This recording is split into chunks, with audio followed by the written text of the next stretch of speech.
احلى متابعين في الدنيا واحلى ناس بجد منوريني ومشرفيني في القناه. لو جديد على قناتي اوعي تنسي تدوسي على كلمه اشتراك اللي بقى موجوده تحت الفيديو باللون الاحمر، واوعي رايك في التعليقات. تعالوا بقى نشوف النهارده هنبتدي الوحده الجميله ديت بتاعه السجاده الافغاني. تمام، انا كنت قبل كده في الفيديو اللي قبل دوت انا كنت منزله لكم قد ايه خدت كميه خيط ونوع الخيط ان هو خيط مكرميه فرنساوي، وكمان قلت لكم معلومات كتيره ان هي طولها 2 متر في 70 سنتي. تمام. طيب النهارده هنشتغل الوحده اللي انتوا شايفينها في الوسط ديت. خلاص، انا بوريكم بس الشكل قبل ما اشتغل، عشان انا لو اشتغلت مش هينفع اشتغل على الالوان دي عشان ما تتلخبطوش او تحسوا ان الالوان كلها داخله مع بعضها. تمام، يلا بقى بينا هنبدا الفيديو بتاعنا، واوعي تنسي اللايك. انا هشتغل بخيط المكرميه. خلاص، ادام انا هشتغل بخيط المكرميه لازم اساسي معايا في الشغل يكون معاكي ولاعه. ليه؟ علشان انت لما تيجي تقص الخيط بتاع المكرميه بصوا بيحصل له كده، بصوا بيبقى كذا فتله، بيتعمل كده 3 فتل، فعشان يبقى مريح معايا في الشغل وما يبقاش فيه مشكله بصوا لازم اني انا ابدا ان انا السع الخيط كده علشان خاطر الخيط بتاعي يكون نظيف وما يكرش، لان خيط المكرميه بيكر لان هو بيعتبر 3 فتلات كده زي ما انتم شايفين، فبيتفك من بعضه وبيبدا ان هو يكر. لو انت هتشتغلي السجاده ديت يفضل طبعا انك تستخدمي الخيط الابيض او الشفاف في الاول. يعني انت تستخدمي الخيط الابيض او الشفاف، يعني الابيض قصدي او الفاتح او اللي هو الالوان الفاتحه خالص تستخدميها في بدايه الشغل. ليه بقى؟ علشان خاطر طبعا محدش هيفضل ان السجاده يكون فيها ابيض، فحاولي تقللي الابيض او الاوف وايت في السجاده، حاولي يكون فيها الوان براحتك. يعني حتى الالوان والله العظيم لو انت حتى ما رتبتهاش هتبقى زي الفل. مش عارفه الالوان ما شاء الله بتبقى زي قوس قزح كده معاكي. يعني بصوا الالوان دي كده بواقي خيوط، فلو جيت عملت بيها السجاده هتديني ديجراديه وهتديني تدريجه الوان كده تانية خالص. يلا بقى عشان ايه ما نطولش في الكلام، بسم الله الرحمن الرحيم. هنبدا نعمل كده بدايه قلب السلسله او الوحده. اشتغل 1 2 3 4 5. تمام، وهرتفع اشتغل 1 2 3. خلاص، هعدي كده 1 2 3 4، اجي في رقم 5 واشتغل تاني عمود 3 4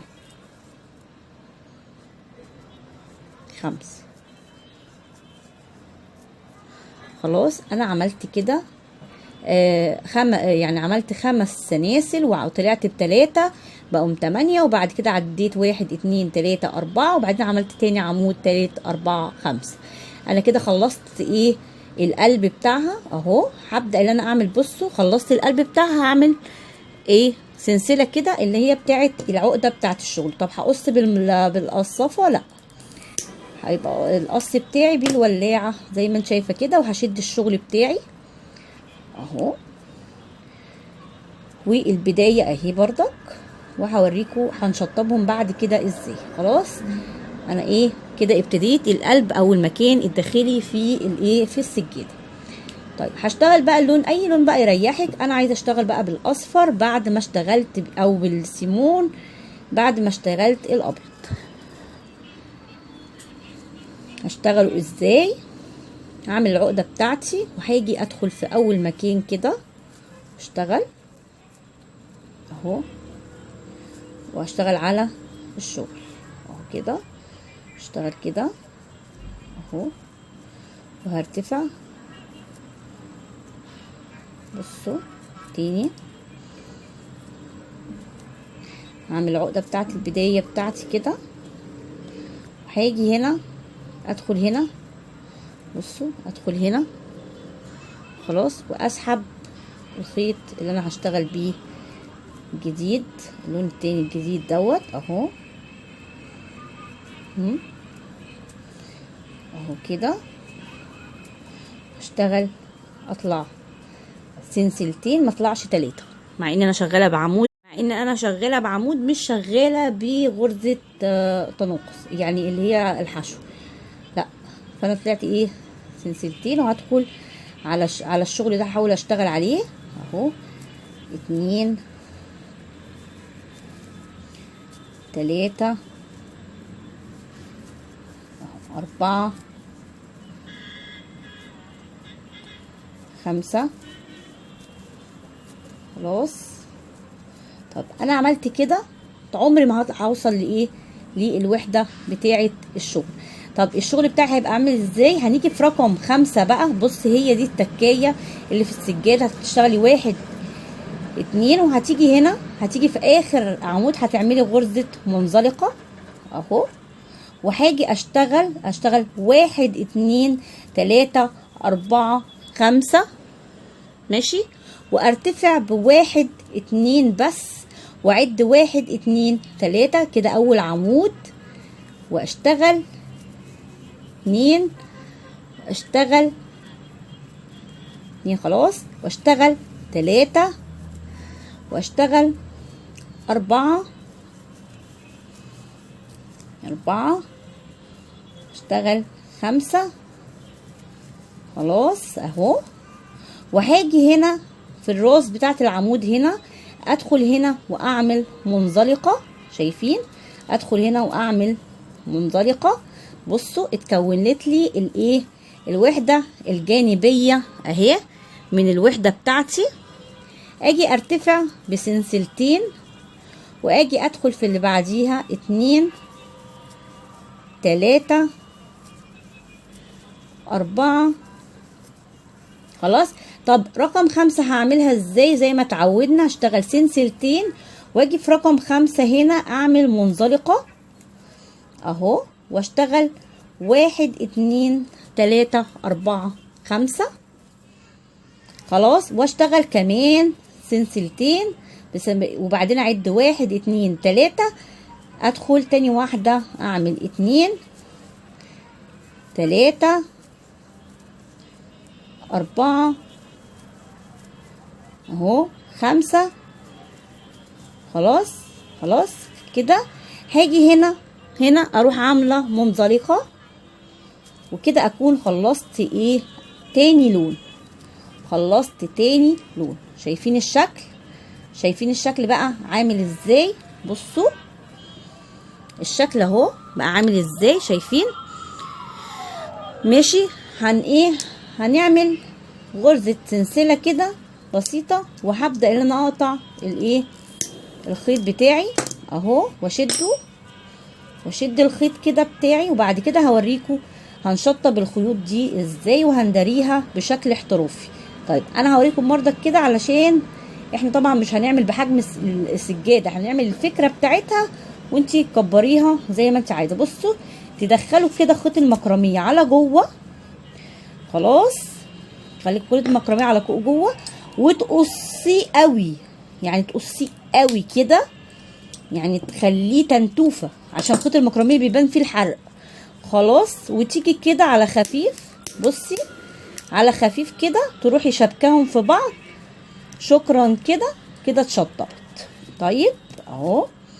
طيب نعمل ايه تاني اهو؟ دخلي الخيط بتاع المكرمية، دخليه على جوه عشان انت بتشطبيه وانت شغالة اهو. خلاص اهو، شايفة شطبته كده. طب والناحية التانية ديت احاول برضك اللي انا وفيه مثلا فراغات في اي شغل، احاول ان انا اظبطها اهو كده خلاص.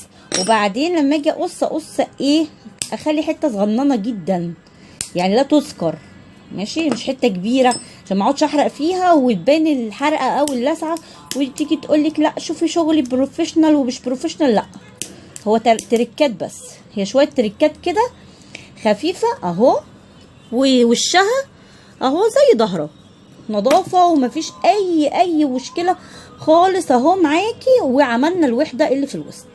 طيب احنا هنشتغل بقى يعني 3 ادوار كمان. احنا هنعملها حته صغيره علشان وقت الفيديو هيبقى طويل قوي لو احنا عملنا طبعا سجاده بالحجم الكبير ده. تمام. طيب هناخد بقى لون تاني. احنا كده خلصنا لونين، هناخد اللون التاني. كل ما تشتغلي لون كل ما الفكره هتشتغل معاكي اكتر او هتبان معاكي اكتر. خلاص هبدأ ان انا افك كده اهو كده الشغل بتاعي اهو، وهبدأ اعمل عقدة طويلة شوية، مفيش مشكلة منها يعني، مفيش مشكلة خالص منها. وابدأ بقى اللي انا اعمل ايه. تمام. هبدأ بقى اللي انا اعمل ايه بقى، اعمل ايه، هبدأ اللي انا اسحب الخيط بتاعي كده خلاص. طب بعد ما سحبت الخيط بتاعي كده هرتفع بسلسلتين وبشتغل على الشغل، اشتغل كده على الشغل كده، اتنين وعد كده عشان ما ازودش ايه في الاعمدة بتاعتي، 2 3 اهو، 4 خلاص، 5 خلاص، عشان ما تزوديش في الاعمدة بتاعتك. شد كده الشغل بتاعك وتظبطي. اشتغلت كده، اشتغلت من اي مكان، بس هوريكي الاهم حاجة التركية اوعي تنسيها.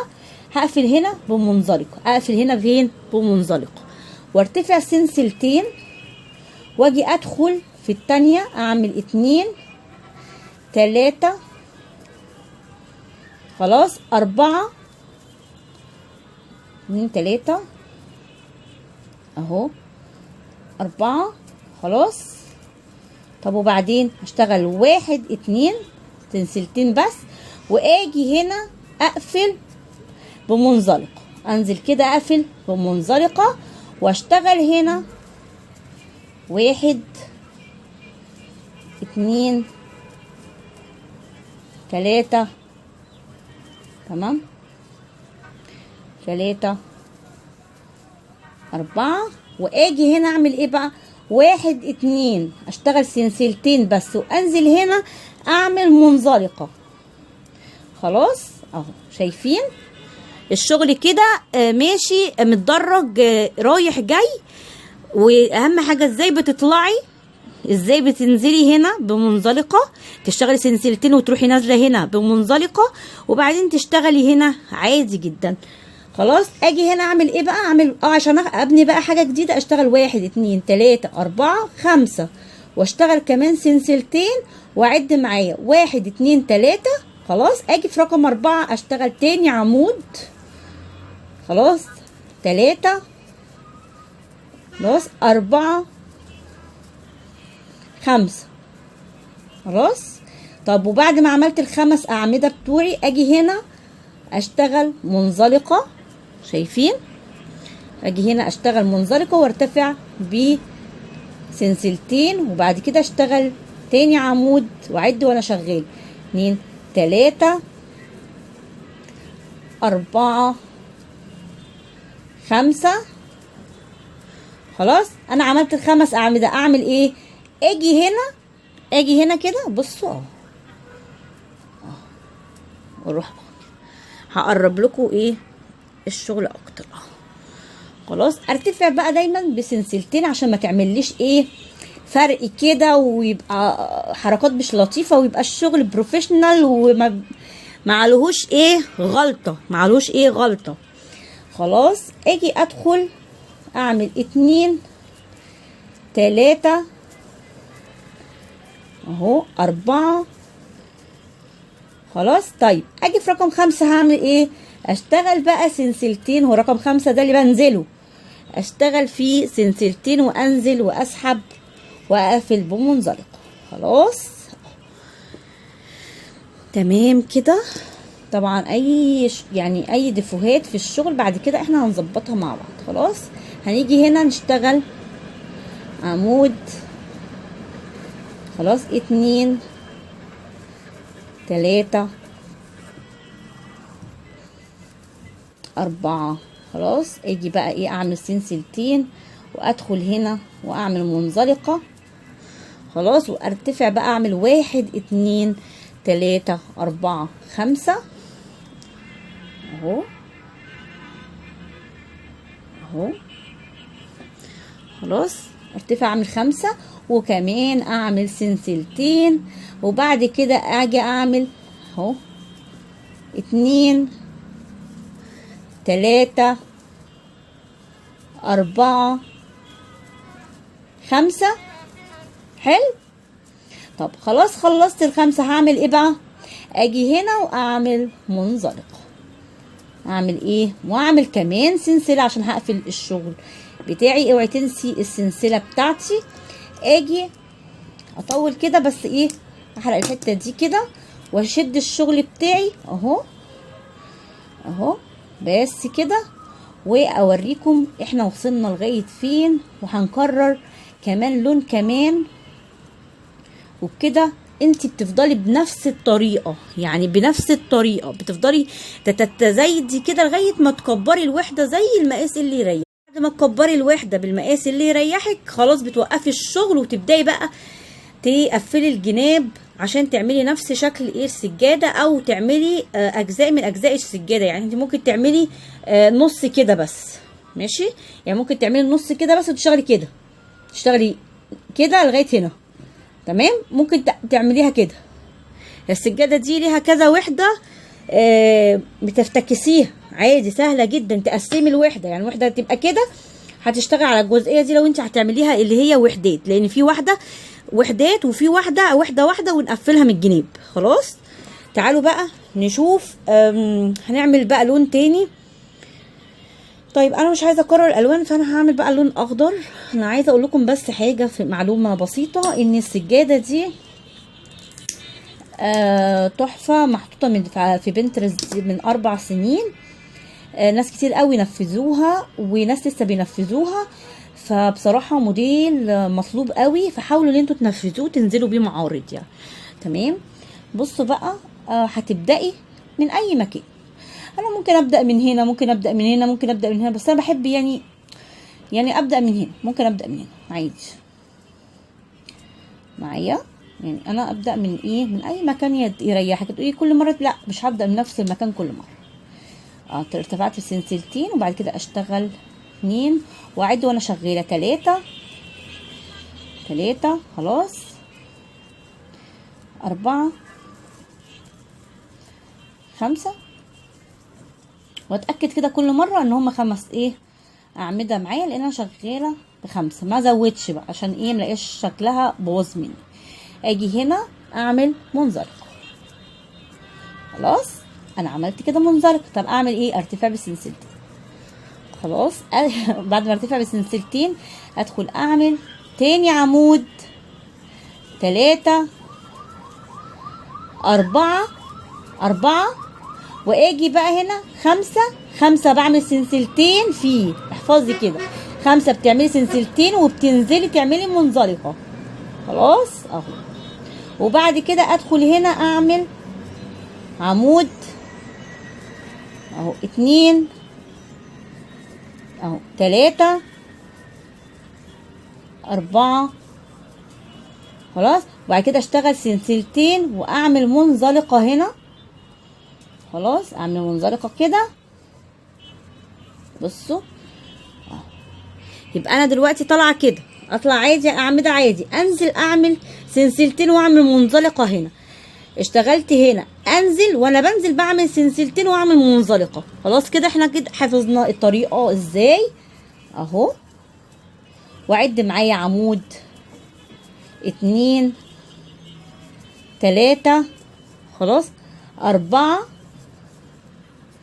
واعمل سلسلتين واعمل هنا واعمل منزلقه وانزل واشتغل 1 2 3 4 5 عشان دول 5 اللي انا هبدأ اللي انا اطلع بقى. انا كده بقى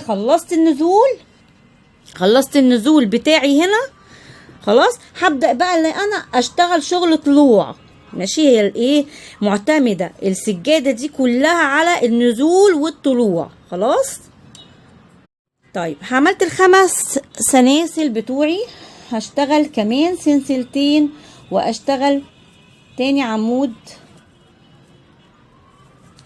3 4 خلاص 5. خلاص اجي هنا اعمل منزلقة واشتغل هنا سلسلتين واشتغل تاني عمود 3 4 5 خلاص. طب وبعدين ادخل هنا اعمل منزلقة. الطلوع سهل اهو، بنعمل بس منزلقة، لكن النزول سلسلتين واعمل منزلقة. ماشي؟ 2 3 4 خلاص 5 اعمل هنا منزلق اهو، ارتفع سلسلتين، ادخل اعمل تاني عمود، 3 4 خلاص اعمل سلسلتين بقى هنا عشان انا خلاص خلصت الطلوع، هنزل سلسلتين واقفل منزلقه. يبقى الطلوع عندي بعمل منزلقه بس، لكن النزول بعمل سلسلتين واعمل منزلقه واشتغل كده 1 2 3 4 واعمل 2 سلسله وانزل اعمل منزلق. والله هتتبسطوا جدا جدا بشغل الوحده دي، تطلع بسرعه، ولو عملتيها بطانيه بتبقى حلوه قوي قوي قوي. اهي نزلت اعمل 1 خلاص، ده اخر لون انا هشتغل فيه، وبعد كده هبدا اوريكم التقفيل. 2 3 4 خلاص 5 لا 5 قلنا ايه سلسلتين، ما تنسيش اهو، كنت هنسى منزلقه واشتغل 1 2 3 4 5 واشتغل كمان سلسلتين واشتغل 1 خلاص، ده اول عمود. 2 3 4 5 خلاص، وابدا اقفل هنا بمنزلق اهو خلاص، وبعد كده اشتغل 1 2 3 4 5 خلصت بقى ال5 بتوعي. اجي هنا هقفل كده بمنزلقه وكمان سلسله، واروح عامله الشغل، وبكده اكون خلصت. يعني ممكن اعمل كمان سجاده، وده بيبقى مثلا مفرش بتاعها، فاهمه؟ يبقى مفرشين، يبقى طقم زي ما تحبي. كروشيه جميل انك بتعرفي تنفذي بيه حاجات كتيره، ملوش حدود، يعني زي ما انت عايزه. كل حاجه كمان موجوده على بنترست ابلكيشن حلو قوي قوي، في موديلات عالميه بصراحه. الاجانب ما خلوش حاجه ما عملوهاش، وما خلوش حاجه ما فادوش بيها الناس بصراحه لله يعني. تمام اهو، بحرق كده على خفيف كده، مش لازم يعني تولعي في السجاده عشان يبان ان التقفيل ايه بروفيشنال وايه مفيهوش غلطه، وبيفرق شغل من شغل من تقفيله. يعني اهم حاجه تقفيل الشغل، اكتر حاجه اي حد يجي يتكلم فيها يقولك تقفيل الشغل لا، في تقفيل مختلف، تقفيل ده تلصقه، فاهماني؟ لا انت حاولي شغلك يبقى بروفيشنال عشان شغلك يتكلم عنك، وتبقي تتحدي نفسك يعني. اهو حاجه بسيطه كده اهو، حاجه بسيطه عشان يبقى ظهر الشغل عندك زي وش الشغل. تمام اهو، ايه رايكم كده؟ ايه رايكم؟ اظن ان مفيش بعد كده، احنا كده خلصنا الوحده كده النهارده، احنا كده خلصنا الوحده بتاعتنا النهارده كده. واشوفكم في فيديو التاني اللي هو طريقه ازاي تقفلي. وطبعا الناس هيمشوا بنفس الطريقه، لو عايزه تعملي على اكبر بتمشي بنفس الطريقه وبتكرري، لكن انا ما اقدرش اعمل المساحه الكبيره اللي هي بتاعت السجاده في فيديو، فانا عملت لكم على شكل مصغر عشان الفكره توصل، وما بقاش اتاخرت عليكم في تنفيذ اي موديل انا بنشره على القناه. ولسه في سجاجيد تاني هنزل طريقتها على القناه ان شاء الله، مش هبخل وتبقى حصري ان شاء الله، هتلاقوها عندي بس على اليوتيوب بالطريقه بتاعتها، ان شاء الله تعجبكم جدا جدا جدا. خلاص اشوفكم في فيديو جديد يا رب، وما تنسونيش في اللايك والشير والسبسكرايب، والسلام عليكم ورحمه الله وبركاته.